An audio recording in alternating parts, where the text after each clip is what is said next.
नमस्कार दोस्तों। जो हम आप सबके लिए प्रैक्टिस सेट चला रहे हैं उसमें आज का प्रैक्टिस सेट 5 है। इसके पहले 4 प्रैक्टिस सेट कर दिया गया है। प्लेलिस्ट भी प्रैक्टिस सेट का अलग से बना दिया गया है। अब जाकर चैनल पर विजिट कर सकते हैं। अगर थ्योरी पढ़ना चाहते हैं तो थ्योरी भी पूरा समाप्त कर दिया गया है। आप थ्योरी भी जाकर पढ़ सकते हैं। 1-2 अध्याय है, उसको भी हम समाप्त कर ही देंगे बहुत जल्द। चलिए हम प्रैक्टिस सेट पर चलते हैं। आप भी बताइएगा हमेशा की तरह कि कितना आपने सही किया। बहुत बच्चे कमेंट नहीं करने हैं, बाबू कमेंट किया करिए जिससे हमको पता चलेगा कि आप किस लेवल तक हैं और कितना हमको आपके लिए बेहतर करना है। और जो आप भी कुछ चाहते हैं वो कमेंट में अपना सुझाव दीजिए हमको, हम आपका सुझाव पालन करेंगे। तो सुझाव भी आप कमेंट में जरूर दिया करिए और कितना सही किया है आप जरूर बताइएगा। पहला क्वेश्चन क्या है आज का कि दिए गए चित्र में मोटर के प्रकार की पहचान करें। यह कौन सा मोटर है पहचान। तो सबसे पहले तो ये देखिए कि यह जो जो आर्मेचर कॉइल है, यहाँ पे आर्मेचर के साथ यहाँ पर भी एक बाइंडिंग है इसी के पैरेलल में, इसको हम लोग शंट कहते हैं अगर इसके पैरेलल में होता है तब। लेकिन एक और बाइंडिंग है इसके साथ आगे सीरीज में है। तो जब दो दो बाइंडिंग होता है ना, फील्ड बाइंडिंग जब दो दो होता है इसके साथ ये सीरीज में, तो यह सीरीज फील्ड बाइंडिंग है। इसके साथ यह पैरेलल में तो यह शंट फील्ड बाइंडिंग है। यानी शंट फील्ड बाइंडिंग और सीरीज फील्ड बाइंडिंग जब दोनों रहता है तो उसको हम लोग कहते हैं कंपाउंड मोटर। यह कंपाउंड मोटर है। अब यह कौ प्रकार से होता है तो दो प्रकार से होता है, एक लॉन्ग शंट कंपाउंड और एक शॉर्ट शंट कंपाउंड। तो यहाँ पर है ना बच्चा शॉर्ट शंट कंपाउंड है। लॉन्ग शंट तब होता है कि जब यह शंट वाला है यह पूरा सीरीज और आर्मेचर के साथ में यह पूरा होता है यहां से, तब होता है लॉन्ग शंट कंपाउंड। यह कौन सा है, यह शॉर्ट शंट कंपाउंड है। आप देख लेंगे कि इनमें से शॉर्ट शंट कहां दिया, यहाँ लॉन्ग शंट दिया, ये नहीं हो सकता, ये नहीं शॉर्ट शंट कंपाउंड दिया है, इसलिए इसका option D option is right answer. यह शॉर्ट शंट कंपाउंड है। अब लिखा है यहाँ पर डिफरेंशियल क्यों, तो डिफरेंशियल इसलिए लिखा है क्योंकि दोनों फील्ड बाइंडिंग में जो फ्लक्स होगी ना वह विपरीत दिशा में होगी। यहाँ पर जो एरो दिया है इस तरह दिया है और यहाँ पर जो एरो दिया है वह इस तरह एरो दिया है। तो दोनों फ्लक्स जब विपरीत दिशा में होते हैं तो डिफरेंशियल, और अगर दोनों फ्लक्स एक दिशा में होते हैं तो कम्युलेटिव कहते हैं। कम्युलेटिव में फ्लक्स जुड़ता है और डिफरेंशियल के नाम से भी पता चल रहा है कि डिफरेंस होना चाहिए। तो दोनों का फ्लक्स में जब डिफरेंस होगा माने घटेगा, अगर रिजल्टेंट परिणामी फ्लक्स चाहिए आपको तो शंट के फ्लक्स में से सीरीज का जो फ्लक्स होगा वो घट जाता है, यही परिणामी फ्लक्स आता है। अच्छा, तब यह डिफरेंशियल शॉर्ट शंट है। शॉर्ट शंट है ना क्योंकि बस आर्मेचर के साथ फील्ड वाइंडिंग है इसलिए शॉर्ट शंट है। लॉन्ग शंट तब होता है जब पूरा होता तब लॉन्ग शंट होता है। अच्छा जी, अब यह जो शॉर्ट शंट है इसमें क्या होगा, स्पीड पर प्रभाव क्या पड़ेगा। तो जब फ्लक्स टोटल फ्लक्स घट गया ना, दो दो फ्लक्स है लेकिन दोनों का अंतर है, घट रहा है, तो फ्लक्स का मान जब घटता है तो स्पीड बढ़ता है क्योंकि जो स्पीड होता है फ्लक्स के व्युत्क्रमानुपाती, जो स्पीड होता है वह क्या होता है बैक एम बटा में फाई यानी ईबी बटा फाई। तो ईबी का अनुक्रमानुपाती भले होगा लेकिन फ्लक्स के व्युत्क्रमानुपाती होगा। यहाँ पर फ्लक्स देख रहे हैं आपकी घट रहा है, फ्लक्स कम हो गया तो स्पीड बढ़ गया। तो जो differential short shunt compound motor है इसका स्पीड हाई होगा। इसका यूज क्या किया जाता है, तो इसका यूज नहीं किया जाता, ये जान लीजिए। इसका एप्लीकेशन पूछेगा भी नहीं क्योंकि कोई इसका एप्लीकेशन ही नहीं है। क्योंकि जैसे जैसे इसको हम लोड के साथ जोड़ेंगे दोनों फ्लक्स घटता जाता है, दोनों फ्लक्स घटेगा स्पीड बढ़ता जाएगा, तो हमारा इक्विपमेंट खराब हो जाएगा ना। क्योंकि हम नहीं चाहेंगे कि लोड लोड जैसे हम कनेक्ट करें और स्पीड बढ़ता ही जाए स्पीड बढ़ता ही जाए, फ्लक्स यहाँ घटता ही जाएगा स्पीड बढ़ता ही जाएगा, इक्विपमेंट खराब हो जाएगा। इसलिए इसका कोई एप्लीकेशन नहीं है। तो यह differential short shunt compound motor है, आप जानते रहिएगा डिफरेंशियल शॉर्ट शंट था। आगे आगे यहाँ एक फिगर दिया है, बीच में एरो लिखकर लिखा है कि नो करंट फ्लो हो रही है। करंट फ्लो हो रही है ओवर द सरफेस, सरफेस पर करंट फ्लो हो रही है बता रहा है। अब दिया क्या है, धारा का प्रवाह नहीं है और सतह पर धारा का प्रवाह मान लीजिए है, सतह पर धारा का प्रवाह है लिखा भी है। और दिया है कि दिए गए चित्र विद्युत ऊर्जा ट्रांसमिशन में एक चालक को निरूपित करता है, यह एक कंडक्टर को निरूपित करता है, तो निम्नलिखित में से किस प्रभाव की व्याख्या करता है। हम बताए हैं थ्योरी में ना इसको, तो क्या पूछ रहा है कि कंडक्टर के सरफेस से करंट फ्लो हो रही है बीच में नहीं हो रही है, तो इस प्रभाव को क्या कहेंगे आप, स्किन इफेक्ट कहेंगे, कोरोना के, स्ट्रोबोस्कोपी के, फेरांटी। तो हम बताए थे स्किन इफेक्ट, स्किन के नाम से भी पता चल जा रहा है स्किन इफेक्ट, जो कि स्किन से रिलेटेड या इफेक्ट है। स्किन इफेक्ट वह होता है जो सरफेस पर करंट फ्लो होती है बीच में करंट फ्लो नहीं होता है, स्किन इफेक्ट।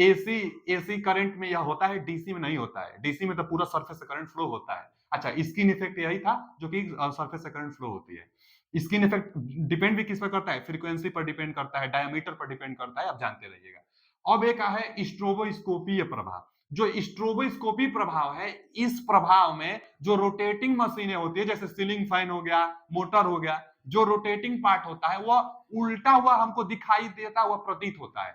आंखों को जैसे ऐसे दिखेगा कि उल्टा चल रहा है, चलेगा वह सीधा, लेकिन प्रतीत होगा कि विपरीत दिशा में चल रहा है, एंटी क्लॉकवाइज चल रहा है, उल्टा दिशा में चल रहा है।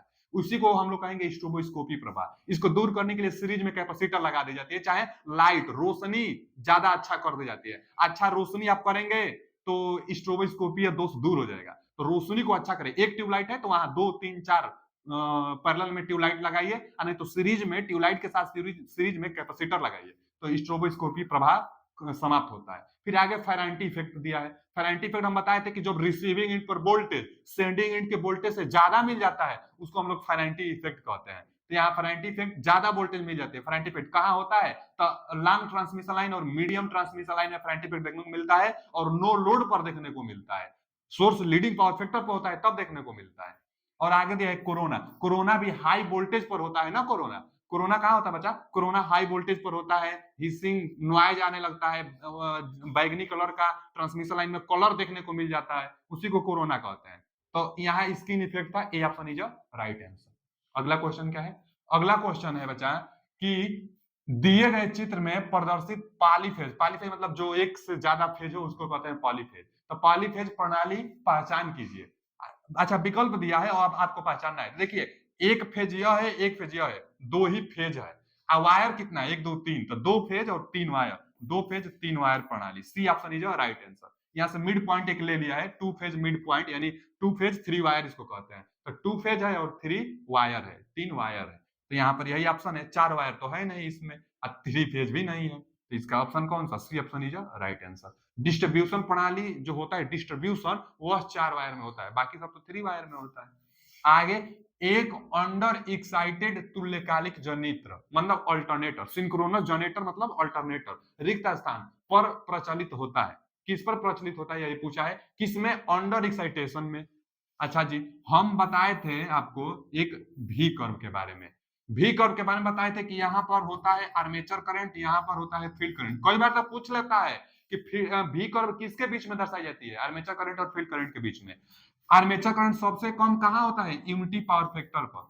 यूनिटी पावर फैक्टर पर आर्मेचर करंट का मान सबसे कम होता है। यहाँ फील्ड करंट है, जैसे जैसे फील्ड करंट का मान बढ़ता जाएगा एक्साइटेशन बढ़ता जाएगा। तो ओवर एक्साइटेशन कहां होगा?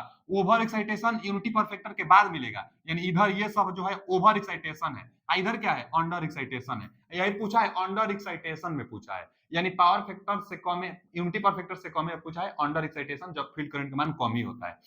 अब यह सिंक्रोनस अल्टरनेटर है। जब जब अल्टरनेटर होगा तो इधर आप लैग लिख दीजिएगा और इधर आप लीड लिख दीजिएगा।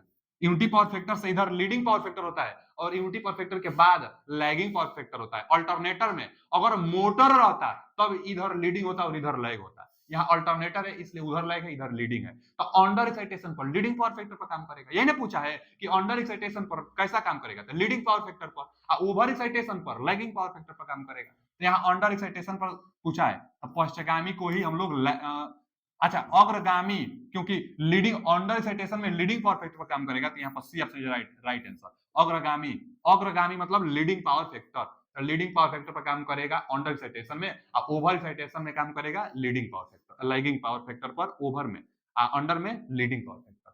जी, डीसी जनरेटर में, डीसी जनरेटर की बात कर दिया, डीसी जनरेटर में निम्नलिखित में से किस नियम का उपयोग किया जाता है? अच्छा, जनरेटर में इंड्यूज ईएमएफ होता है।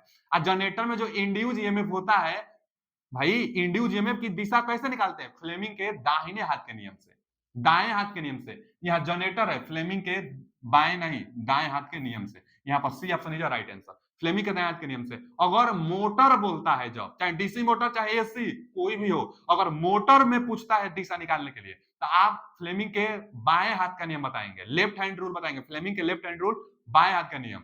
और अगर जनरेटर का पूछता है हम लोग से कि जनरेटर में इंड्यूस होने वाली ईएमएफ चाहे करंट की दिशा निकालने के लिए कौन सा नियम लगाएंगे, तो फ्लेमिंग के दाहिने हाथ का नियम। दाहिने हाथ के नियम में क्या होता है? अंगूठा उसके पास वाले दोनों उंगलियों को परस्पर लंबवत रखी जाती है, और अंगूठा जो होता है यह मोशन को चाहे धारा की दिशा को दिखाएगा, और बी जो यह तर्जनी होती है हमेशा मैग्नेटिक फील्ड की दिशा को प्रदर्शित करता है। ठीक है ना? आप अपने अनुसार समझिएगा कि जब जनरेटर होगा तो फ्लेमिंग के दाहिने हाथ का नियम, और जब मोटर होगा तो फ्लेमिंग के बाएं हाथ का नियम। यहाँ जनरेटर था तो फ्लेमिंग के दाहिने हाथ का नियम हम बताए हैं। C option is right answer.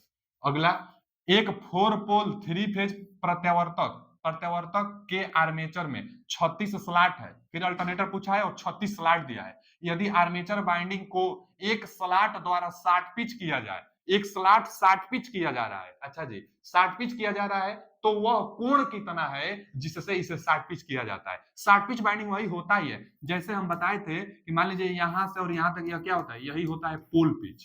Pole pitch क्यों कहते हैं इसको, क्योंकि यहाँ नॉर्थ पोल यहाँ साउथ पोल, तो उनके बीच की दूरी पोल पिच, क्रमागत दो पोलों के बीच की दूरी पोल पिच। अब हम लोग एक बाइंडिंग करेंगे, जब बाइंडिंग करते हैं हम लोग क्या करते हैं कि बाइंडिंग करते हैं, जब हम लोग बाइंडिंग करते हैं ना बच्चा, बाइंडिंग करते हैं यहां से इस पर, फिर इधर जाएंगे, अगर यहां से इस तरह अगर बाइंडिंग हो रहा है तो इसको फुल पिच बाइंडिंग कहेंगे। और यहां से एक कोई क्वाइल है तो क्वाइल के दोनों एक्टिव सिरों के बीच की दूरी क्वाइल पिच कहलाती है। यह क्या है, यह क्वाइल पिच है। तो क्वाइल पिच, और यह जो बाइंडिंग किया गया यहाँ पर फुल पिच बाइंडिंग किया गया है, क्योंकि पूरा एकदम क्वाइल पिच और पोल पिच और क्वाइल पिच दोनों बराबर है, तो यह फुल पिच बाइंडिंग है। लेकिन 60 पिच बाइंडिंग भी की जाती है, 60 भी की जाती है। यहाँ से जो क्वाइल है ना, थोड़ा पहले से ही मोड़ लिया जाता है, थोड़ा पहले, इतना डिग्री देखिए ना, पहले ही हम मोड़ लिए। इसी को हम लोग क्या कहेंगे, अल्फा। अल्फा अल्फा कितना डिग्री 60 कर रहे हैं, वही इस क्वेश्चन में भी पूछा है कि 60 पिच किया जाता है, कितना डिग्री, वह कोण कितना है जिससे 60 पिच किया जाना है। जो 60 पिच माने पहले जो जितना अंश मोड़ लिया जाना है, वही अल्फा का मान बताना है। तो अल्फा का मान निकालने के लिए ना दो फॉर्मूला आता है अल्फा का मान निकालने के लिए। अल्फा का मान निकालने के लिए तो 180 बटा में स्लॉट पर पोल, स्लॉट स्लॉट्स पर पोल, स्लॉट्स पर पोल 180 बटा में स्लॉट पर पोल, यह फॉर्मूला आप लिख लीजिए, बहुत ज्यादा इंपॉर्टेंट भी है।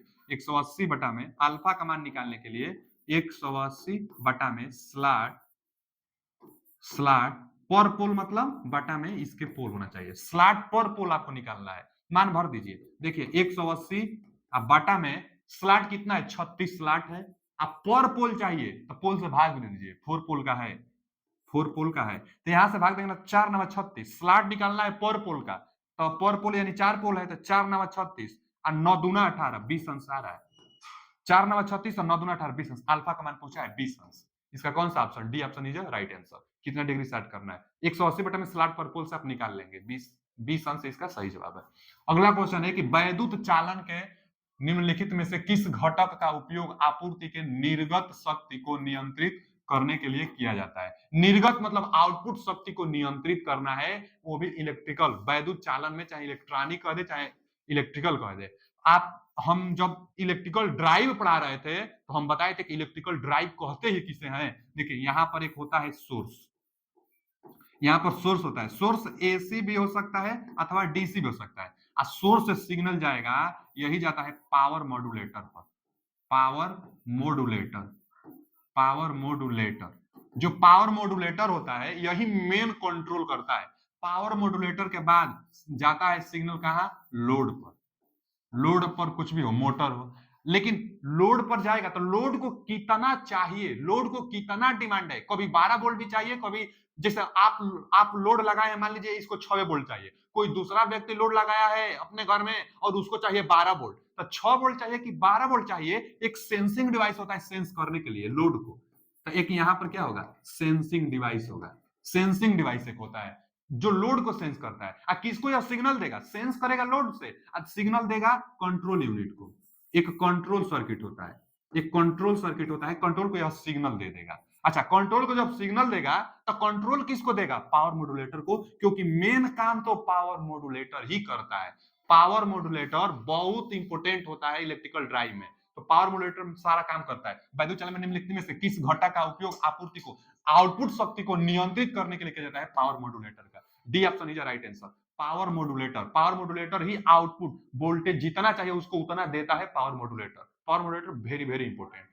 अगला क्वेश्चन क्या है कि 220 केवी लाइनों के लिए रिक्त स्थान केबलों को प्राथमिकता दी जाती है। ये बच्चा 220 केवी के लिए पूछा है ना, तब जो जो आयल गैस प्रेस्ड होते हैं उस प्रकार के केबल का प्रयोग किया जाता है। अंडरग्राउंड केबल बाकी है, हम एक दो दिन में, जैसे हमको टाइम मिल जाएगा, हम एक दो दिन में उसका वीडियो हम शूट करके अपलोड करवा देंगे। अंडरग्राउंड केबल आपको पढ़ाना है अभी, तो यह केबल से ही रिलेट करके पूछा है, केबल से रिलेटेड। तो 220 केवी से ऊपर होता है ना, तो वह संपीड़ित गैस यानी प्रेशर गैस, जो गैस प्रेशर से संपीड़ित किया जाता है, उस प्रकार के केबल का प्रयोग किया जाता है। तो किस प्रकार के केबल का? तो 220 केवी लाइनों के लिए संपीड़ित गैस विद्युत रोधी केबल का प्राथमिकता दी जाती है। अच्छा, रबर टाइप जो होता है, कागज टाइप होता है, कांच टाइप होता है, यहाँ हम लिए हैं, यहाँ से देख सकते हैं कि पहले तो सामान्य केबल वाला 11 केवी से नीचे के लिए किया जाता है। सामान्य जो केबल होता है, नॉर्मली जो केबल होता है 11 केवी से, नॉर्मली जो केबल होता है उस पर जो इंसुलेशन होता है ना, इंसुलेशन की सब बात कर रहा है, तो केबल पर जो इंसुलेशन होता है वह 11 केवी से कम सामान्य केबल का होता है। अब 11 केवी से ज्यादा अगर वोल्टेज ट्रांसमिट करेंगे आप केबल से, तब उसके लिए इंसुलेशन बहुत अच्छा बनानी चाहिए, क्योंकि जो केबल होते हैं उनमें दोनों वाइंडिंग पास पास होता है। जो ओवरहेड ट्रांसमिशन लाइन होता है उसमें तो दूर दूर होता है, उसमें इंसुलेशन होता ही नहीं है। एयर से वह इंसुलेटेड प्रोवाइड हो जाते हैं। दूर दूर होता है, एयर से इंसुलेशन प्रोवाइड हो जाएगा, उसमें दिक्कत नहीं है। दिक्कत तो तब है जो अंडरग्राउंड केबल होता है, चाहे जो केबल होता है, केबल में दोनों फेज, तीनों फेज, जो भी चारों वायर होते हैं, सब वायर पासे पास होते हैं, तो उनको इंसुलेटेड किया जाता है। तो इंसुलेटेड इतना तरीका से किया जाना चाहिए कि आपस में शॉर्ट सर्किट न करें, इंसुलेटिंग मटेरियल न खो दे। तो केवी पर डिपेंड करेगा। तो 11 केवी से कम रहेगा तो सामान्य केबल होगा, अगर 11 केवी से 22 केवी तक रहेगा तो बेल्टेड केबल। और यह भी बहुत ज्यादा इंपॉर्टेंट है कि बेल्टेड केबल कितना के लिए, तो 11 केवी से 22 केवी तक। एक और ये पूछता है स्क्रीन केबल, तो स्क्रीन केबल 22 केवी से 66 केवी तक प्रयोग किया जाता है। यहाँ पर आपसे ये पूछा था कि 220 केवी से ऊपर के लिए, तो गैस दाब, माने गैस दाब मतलब वही गैस जो प्रेशर केबल होता है, संपीड़ित जो गैस संपीड़ित जो केबल होते हैं उनका 220 केवी से ऊपर के लिए किया जाता है। मतलब आप जानिए कि 66 केवी से ऊपर, 66 केवी से ऊपर, चाहे 132 से 200 सब ऊपर, प्रेशर से ही हम लोग उसको जो इंसुलेशन मटेरियल होंगे उनको हम लोग डिजाइन करेंगे। तो वही दाब केबल के रिलेटेड यह दो आया है, एक आयल प्रेशर केबल और एक गैस प्रेशर केबल। तो गैस प्रेशर केबल तो और ज्यादा, और आयल प्रेशर केबल जो होता है वो 132 से 200, 200 से ज्यादा अगर कहेगा तब हम बताएंगे गैस प्रेशर। तो वही 200 से ज्यादा पूछा था। तो संपीड़ित मतलब यहाँ देख सकते हैं कि संपीड़ित गैस, गैस दिया है ना, गैस संपीड़ित का मतलब वो है कि गैस प्रेशर केवल 220 केवी से ज्यादा के लिए प्रयोग करेंगे। तो D option is right answer. चलिए अगला क्वेश्चन क्या है कि निम्नलिखित में से कौन अच्छे प्रदीपन के लिए सही है? अच्छे प्रदीपन के लिए सही है। अच्छा प्रदीपन मतलब अच्छा इल्यूमिनेशन हो। जैसे अभी हम वीडियो शूट करेंगे तो अच्छा प्रदीपन चाहिए आपको, मतलब रोशनी अच्छा चाहिए। तो रोशनी अच्छा रहेगा तभी ना, पर्याप्त प्रकाश होना चाहिए तो अच्छा प्रदीपन कहलाएगा। रोशनी अगर पर्याप्त रहेगा तो अच्छा प्रदीपन कहलाएगा, कहीं भी हो। तो पहला इसका option A option is right answer. अगला क्वेश्चन, रिक्त स्थान अर्थिंग, अर्थिंग का सबसे अच्छा और सस्ता प्रकार है। यह क्वेश्चन बहुत पूछता है, यह क्वेश्चन तो न जाने कितना बार पूछ लेता है। अब बहुत लोग सोचते हैं पाइप मारे कि प्लेट मारे, पाइप की प्लेट, तो बच्चा आप पाइप हमेशा लगाइएगा। अब पाइप और प्लेट में अंतर जानिए। पाइप अर्थिंग अच्छा भी होता है और सस्ता भी होता है, और ज्यादा प्रयोग होने वाला भी होता है। पाइप अर्थिंग, पाइप अर्थिंग सबसे ज्यादा प्रयोग किया जाता है, इसमें पैसा थोड़ा कम लगता है। अब प्लेट अर्थिंग में पैसा ज्यादा लगता है, और सबसे अच्छा कौन सा है? तब ये है प्लेट अर्थिंग। प्लेट अर्थिंग सबसे अच्छा है, लेकिन पैसा को ध्यान में देते हुए कौन अच्छा है? तो पाइप अर्थिंग। तो वही दिया है कि सबसे अच्छा और सस्ता, सस्ता कौन सा है? तो पाइप अर्थिंग सस्ता भी है। अच्छा, पाइप अर्थिंग में होता क्या है, एक 38 mm व्यास का जीआई वायर 2.5 मीटर लंबा लेते हैं। नीचे नुकीला भी पार्ट इसका होता है, नीचे जो इसका पार्ट होता है कैसे होता है, नुकीला, कि पानी क्या करे, पानी आराम से गिरे, पानी यहाँ से आराम से गिरे। इसमें पानी 15-15 सेमी पर होल भी किया जाता है। इसमें पानी देने के लिए भी व्यवस्था बनाई जाती है ऊपर से, उसका व्यास 19 mm होता है, पानी देने वाला व्यास, पानी जो देता है उसका, लेकिन इसका 38 mm व्यास होता है। पूरा या टोटल व्यास मेजर करेंगे तो 38 mm व्यास होगा, व्यास का होगा, और 2.5 मीटर लंबा होगा। आधा मीटर तो ऊपर से लग जाता है सब व्यवस्था करने के लिए कि पानी उन्हीं इसमें अंदर देना है, यानी टोटल 3 मीटर के आसपास गड्ढा हो जाता है पाइप अर्थिंग करने के लिए। इसमें नमक और चारकोल का लेयर 15-15 सेंटीमीटर पर हम देते रहेंगे, इसको ढकेंगे, जो गड्ढा बनाए रहेंगे तो 15-15 सेंटीमीटर के ऊंचाई पर क्या करेंगे, चारकोल और नमक का लेयर इसके पास में रखेंगे, ताकि जो पानी इसमें आए तो ज्यादा दिन तक, ज्यादा समय तक नमी इसमें बनाए रखे। तो पाइप अर्थिंग अच्छा भी है और सस्ता भी है, लेकिन प्लेट अर्थिंग महंगा है और अच्छा तो है ही है भाई, सबसे अच्छा तो प्लेट अर्थिंग है। स्ट्रिप अर्थिंग और रॉड अर्थिंग, तो देखिए प्लेट अर्थिंग में साइज पूछता है, अगर कापर का साइज पूछा प्लेट के लिए तो 60 सेमी गुणे 60 सेमी गुणे 3.18 mm, एकदम ध्यान दीजिएगा। ध्यान दीजिएगा एमएम में है, 3.18 एमएम है और यहाँ 60 सेमी है, 60 सेमी 3.18 एमएम, यानी यह मोटाई है। आयताकार लेंगे 60x60 का आयताकार लेंगे कापर का, जो पीस लेंगे, प्लेट लेंगे कापर का प्लेट, लेकिन इसकी जो मोटाई होनी चाहिए 3.18 एमएम का होना चाहिए। एकदम ध्यान दीजिएगा, मात्रक इसका सेमी सेमी एमएम। अच्छा, जीआई का भी प्लेट ले लेता है, गैल्वेनाइज्ड आयरन, आयरन का जब प्लेट लेगा इसका साइज क्या लेगा, 60 सेमी गुणे 60 सेमी गुणे 6.3 एमएम, इसी का डबल हम किए हैं 6.35 एमएम, तो एमएम में अभी है 6.35 एमएम, और 60 सेमी होता ही है। अगर 60 सेमी ये लेंगे, लेकिन मोटाई इसका 6.35 ले लेंगे, अगर जीआई का है तब, कापर का है तो 3.1। बहुत बार इसका प्लेट अर्थिंग में यही पूछता है कि प्लेट का साइज, स्ट्रिप अर्थिंग में भी पूछ लेता है। स्ट्रिप अर्थिंग ही एक ऐसा अर्थिंग है जिसमें जो स्ट्रिप का प्रयोग करेंगे हॉरिजॉन्टली कर लेते हैं 0.5 मीटर नीचे, काहे कि इसका प्रयोग पथरीली स्थानों में होता है। स्ट्रिप अर्थिंग का प्रयोग पथरीली स्थानों पर गड्ढा ज्यादा कर नहीं सकते, तो 0.5 मीटर गड्ढा किसी तरह कर दिया जाता है, 0.5 मीटर गड्ढा करके क्षैतिज स्ट्रिप को रख दी जाती है। स्ट्रिप की साइज कितना होती है, तब 25 एमएम गुणे 4 एमएम, 25 गुणे 4 एमएम का साइज स्ट्रिप का होता है। स्ट्रिप का जो साइज होता है 25 गुणे 4 एमएम का होता है, जो कि हॉरिजॉन्टली इसको 0.5 मीटर नीचे रख लेंगे, स्ट्रिप की साइज पूछ लेता है। और राड अर्थिंग, तो राड अर्थिंग 1.5 मीटर का राड एक लेकर, नहीं हम लोग घरों में भी कर लेते हैं, एक राड को अंदर बालुई मिट्टी जहां होता है वहां राड को अंदर लगा देते हैं, उसमें वायर कनेक्ट कर देते हैं। यह ध्यान दीजिएगा कि जो अर्थिंग का वायर होना चाहिए उसी मटेरियल का, जिस मटेरियल का आप अंदर राड को लगाए हैं या प्लेट को लगाए हैं। चलिए, इसका सबसे अच्छा और सस्ता बी ऑप्शन है, right answer, pipe earthing.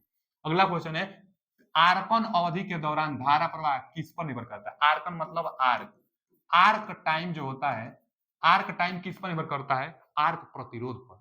Arc प्रतिरोध क्या होता है, जैसे मान लीजिए ना कि कोई सर्किट ब्रेकर है, यहाँ संपर्क में है, धारा जा रही है, लेकिन जैसे सर्किट ब्रेकर ओपन होगी, आप देखते होंगे कि ओपन होता है ना, तो वायु में भी आग दिखाई देता है, कुछ पल के बाद आग जाकर बुझता है। आग बुझाने के लिए भी सर्किट ब्रेकर लगाई जाती है, लेकिन गैस से SF6 जो गैस होता है उसका प्रयोग करके आग को बुझाई जाती है, लेकिन जो वायु के कण होंगे आयनाइज होकर उससे धारा जाने लगती है और आग लग जाता है, तो ज्यादा गैप हो जाता है तो आर्क का प्रतिरोध बढ़ जाएगा, माने ज्यादा गैप हो जाएगा तो लंबाई बढ़ेगा, प्रतिरोध बढ़ेगा आर्क का, तो आर्क बुझ जाएगा। तो आर्क लगने अथवा बुझने का जो टाइम होगा वो आर्क प्रतिरोध पर निर्भर करेगा। आर्क प्रतिरोध पर ज्यादा गैप दे देंगे, आर्क प्रतिरोध बढ़ जाएगा और उसके बाद आर्क बुझ जाएगा। तो आर्क प्रतिरोध पर निर्भर करेगा आर्कन टाइम, जो आर्क का टाइम होगा। अगला क्वेश्चन क्या है कि ट्रांसफार्मर को आंतरिक दोष से बचाने के लिए बुकोज रिले का प्रयोग करते हैं। ट्रांसफार्मर को आंतरिक दोष से बचाने के लिए कोई बार, बहुत ज्यादा इंपोर्टेंट है, बहुत ज्यादा इंपोर्टेंट है, बहुत ज्यादा इंपोर्टेंट, कई बार पूछ चुका है इसलिए हम बता रहे हैं कि ट्रांसफार्मर को आंतरिक दोष से बचाने के लिए बुकोज रिले का प्रयोग करेंगे। अगर अंदर कोई शॉर्ट सर्किट फॉल्ट हुआ तो बुकोज रिले संकेत कर देता है, अलार्म बजने लगता है, तो हम लोग ट्रांसफार्मर से सप्लाई कट कर देते हैं। ट्रांसफार्मर में आंतरिक फॉल्ट आएगा तो बुकोज रिले रखवाली करता है। ट्रांसफार्मर में प्रयोग होने वाला होता है बुकोज रिले। आगे, एक टोस्टर का तापमान मतलब हीटिंग एलिमेंट रिक्त स्थान के तार से बना होता है। भैया हीटिंग एलिमेंट हमेशा नाइक्रोम का बना होता है, देखिए बी ऑप्शन में दिया है। हीटिंग एलिमेंट हमेशा कोई भी, चाहे आयरन का टुकड़ा हो, चाहे टोस्टर हो, चाहे गीजर हो, कहीं भी हो, अगर हीटिंग एलिमेंट की बात करें, हीटर भी होता है जो हीटिंग एलिमेंट जिससे हीट बनाई जाती है वह नाइक्रोम का होता है। और नाइक्रोम एक मिश्र धातु है, इसमें क्या क्या होता है, नाइक्रोम, नाई मतलब निकिल, क्रोम मतलब क्रोमियम, निकिल प्लस क्रोमियम से नाइक्रोम बनाई जाती है। निकिल की मात्रा 80% होता है और क्रोमियम की मात्रा 20% होता है नाइक्रोम का। जी, हीटिंग एलिमेंट नाइक्रोम का बनाई जाती है। आगे, द्विधात्विक स्ट्रिप, द्विधात्विक जो स्ट्रिप होता है इसको हम लोग क्या कहते हैं, थर्मोस्टेट, थर्मोस्टेट, थर्मोस्टेट।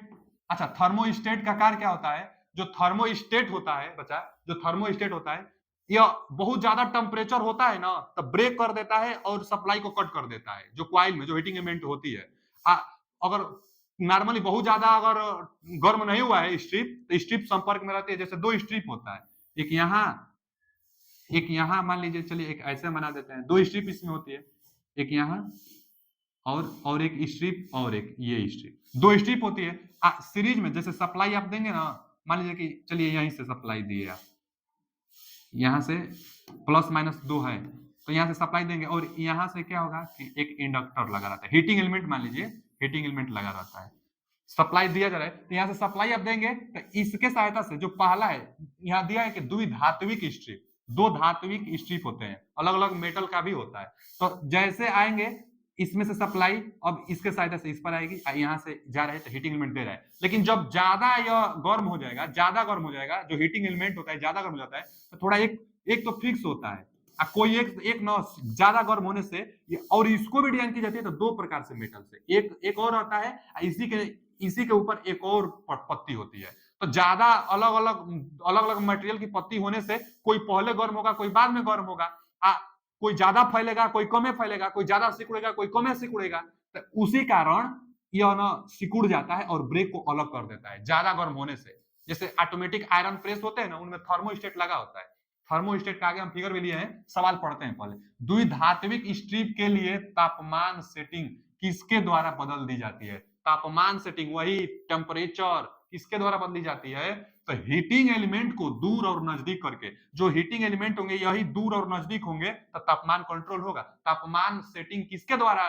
तापमान सेटिंग मतलब वही तापमान जो सेटिंग होगी, जैसे ऑटोमेटिक जो आयरन भी होते हैं तो ऑटोमेटिक आयरन में तापमान कंट्रोल करता है ना, ज्यादा हो जाता है तो रुक जाता है गर्म होना, कम है गर्म तो क्या होता है कि हीटिंग होने लगता है। तो वही तापमान सेटिंग किसके द्वारा होता है? तो थर्मोस्टेट के द्वारा होता है, यही फैलता और सिकुड़ता है। तो ये हीटिंग एलिमेंट को दूर अथवा नजदीक ले जाकर, जो इसमें हीटिंग एलिमेंट होगा उसको दूर और नजदीक ले जाकर। इसका कौन सा ऑप्शन? इसका बी ऑप्शन इज राइट। और सब ऑप्शन आप पढ़ लेते हैं, धारा बदल के इनपुट वोल्टेज को बदलकर और आवृत्ति को बदलकर। तो ऑटोमेटिक आयरन में ये सब करते हैं क्या हम लोग? धारा बदलते हैं क्या और वोल्टेज बदलते हैं क्या, आवृत्ति बदलते हैं? ये सब तो कुछ नहीं करते हैं, एक ही ऑप्शन बच गया, तो B option is right answer.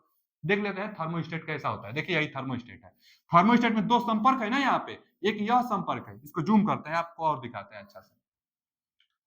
देखिए क्या है ना बचा कि यहाँ पर देखिए एक यह पॉइंट है और एक यह पॉइंट है, यह पॉइंट फिक्स है और यह पॉइंट इस वाले स्ट्रिप से है। अब लिखा है यहाँ गर्म अवस्था में द्विधात्विक पत्ती। तो जब अच्छा 2 प्रकार की पत्ती है, एक ऊपर देखेंगे तो कोई दूसरा मेटल है और नीचे देखेंगे तो कोई दूसरा प्रकार का मेटल है, 2 अलग अलग टाइप्स का मेटल होता है।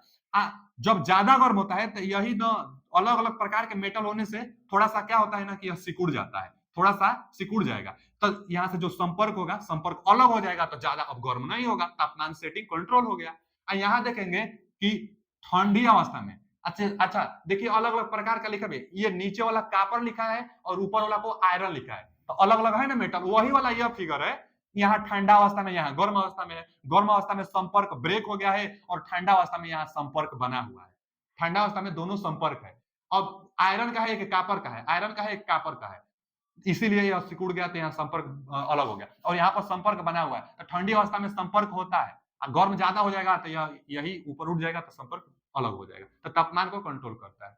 अगला क्वेश्चन क्या है कि 20 केवीए और 50 हर्ट्ज 1000 बाई 5000 वोल्ट वितरण ट्रांसफार्मर में लीकेज प्रतिबाधा इतना है तो परिणमन अनुपात माने ट्रांसफॉर्मेशन रेशियो का मान होगा। ट्रांसफॉर्मेशन रेशियो भैया इसको तो हम लोग के से डिनोट करते हैं। जो ट्रांसफॉर्मेशन रेशियो होता है हम जानते हैं कि V2 बटा में V1 से डिनोट करते हैं, V2 बटा में V1 अथवा E2 बटा में E1 अथवा I1 बटा में I2। कई बार इससे रिलेशन, कई बार सवाल में हेल्प मिलता है, कई बार यही पूछ लेता है, धारा देकर वोल्टेज पूछेगा तो आप जानते रहेंगे कि इतना धारा पर इतना वोल्टेज तो इतना धारा पर कितना वोल्टेज, तब बस जानते रहिएगा कि धारा उल्टा संबंध दर्शाता है, V1 बटा में V2 बटा में V1, E2 बटा में E1 और यहाँ I1 बटा में I2 होता है, ध्यान दीजिएगा। ट्रांसफॉर्मेशन से इसी को कहते हैं और मान पूछा है तो यहाँ तो वोल्टेज भी देता है, हमेशा शुरू वाला होता है जो V1 होता है और जो बाद में वाला होता है वो V2 होता है। जैसे दिया ना 1000 बाई 5000 वोल्ट, तो यह V1 का मान है या V2 का मान है। विदर ट्रांसफार्मर है, ये डिस्ट्रीब्यूशन ट्रांसफार्मर है, आपको ट्रांसफॉर्मेशन रेशियो तो आप V2 बटा V1 करेंगे तो 5 आएगा। V2 बटा V1 के का मान निकालने के लिए क्या करेंगे आप? V2 बटा V1 करेंगे। V2 कितना है? 5000 है और V1 कितना है? 1000 वोल्ट है। कितना आ रहा है? 5 आ रहा है, 5 आ रहा है, के का मान 5। C option is right answer. कौन सा ऑप्शन होगा बच्चा? C option is right answer. आज के लिए इतना ही। आप बताइए कितना क्वेश्चन सही किए हैं, आगे आपके लिए और भी हम बेस्ट करते रहेंगे। क्या चाहते हैं कमेंट में जरूर बताइए, हर एक बंदे का कमेंट हम देखते हैं। थैंक यू, धन्यवाद।